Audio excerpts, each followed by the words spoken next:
ஆட்சிக்குள்ள வந்து அதிகாரங்கள் வந்து பரவலாக்கல் செய்யலாமே தவிர பரவலாக்கல் என்றா வந்து இறமே ஒரு இடத்துல குவிக்கப்பட்டிருக்கிறபடியால் முடிவெடுக்கக்கூடிய தன்மை வந்து அந்த ஒரு இடத்துல மட்டும்தான் இருக்கு.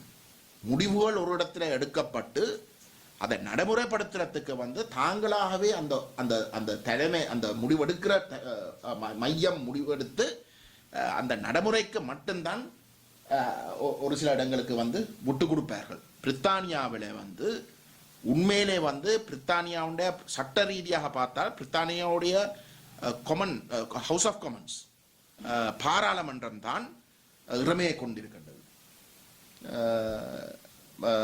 ஸ்காட்டிஷ் பாராளுமன்றமோ இல்லாட்டி நொதர்ன் ஐரிஷ் சபையோ வேல்ஸ் சபையோ வந்து தங்களுக்குண்டு இறமே கிடையாது. ஆனால் அந்த பிரிட்டிஷ் பாராளுமன்றம் வந்து முடிவெடுக்குது என்னென்றால் கண்ணும் காணாமல் கூட நாங்கள் அவர்களுக்கு வந்து அந்த அவர்களுக்கு இறமை இருக்கிற மாதிரி நாங்கள் விட்டு கொடு. தமிழ் மக்கள் எல்லாத்தையும் தாண்டி அஞ்சலி செலுத்துவது வந்து அங்கட உரிமை. அது எங்களுடைய மனசாட்சிக்கு எங்களுடைய உணர்வுக்கு மிக முக்கியமான ஒரு விடயம். ஆனால் அரசியல் ரீதியாக பார்க்கின்ற பொழுது தீர்வு மிக முக்கியம். எங்களுக்கு இந்த விடயத்திலே கடந்த காலங்களில் எங்களுக்கு தேவைப்பட்ட அந்த உரிமையை வந்து மறுத்தபடியினால் அந்த மறுத்து கொண்டு வந்த அந்த விடயத்தை வந்து இந்த முறை மறுக்க முடியாத நிலைமை இருந்தபடியினால் கட்டாயம் வந்து தீர்வு சம்பந்தப்பட்டு விடயத்தில் வந்து சரியாக நடந்து கொள்ளுவார்கள் என்ற முடிவுக்கு தமிழ் மக்கள் வரக்கூடாது. நாங்கள் ஒவ்வொரு விடயத்தையும் வந்து ஆழமாக தனிய அந்த விடயங்களை பார்த்து தான் அந்த முடிவுகளை எடுக்கணும். தமிழ் மக்கள் என்ற வகையில் வந்து எங்களுக்கு யார் யார் அநியாயம் செய்தது வந்து எங்களுக்கு நன்றாக தெரியும். அந்த வகையில் வந்து இப்படி பங்களிப்பு அந்த அநியாயங்கள் வந்து நடந்த போர்க்குற்றங்கள், மனித குலத்துக்கு எதிரான குற்றங்கள், இனாளிப்பு போன்ற பாரிய குற்றங்களுக்கு இபிடிபி உடந்தையாக இருப்பது நம்முடைய ஒரு பகிரங்க குற்றச்சாட்டு. அது சம்பந்தமாக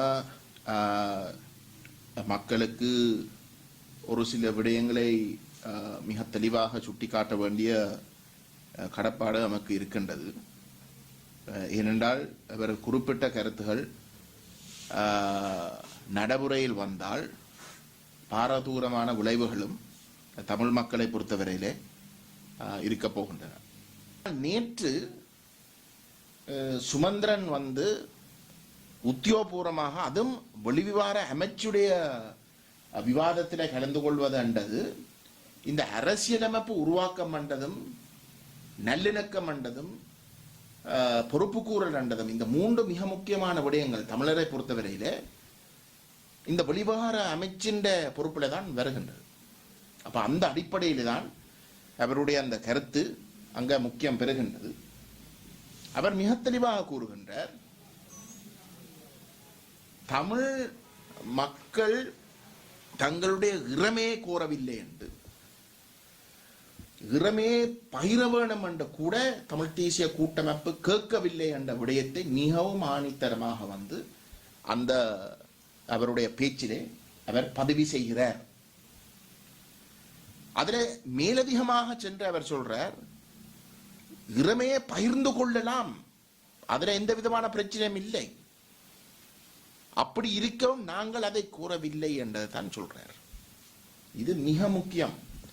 ஏனென்றால் தமிழ் தேசிய கூட்டமைப்பு தமிழ் மக்களிடம் திருப்பி திருப்பி சொல்லிக் கொண்டு வர ஒரு விடயம் என்னென்றால் வந்து தாங்கள் ஒற்றை ஆட்சியை ஏற்றுக்கொள்ள மாட்டார்கள் என்று.